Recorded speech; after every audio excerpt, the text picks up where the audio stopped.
يا أيها الذين آمنوا ما لكم إذا قيل لكم انفروا في سبيل الله إذ ثاقلتم إلى الأرض أرضيتم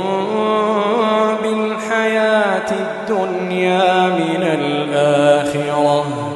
فما متاع الحياة الدنيا في الآخرة إلا قليل إلا تنفروا يعذبكم عذابا أليما ويستبدل قوما غيركم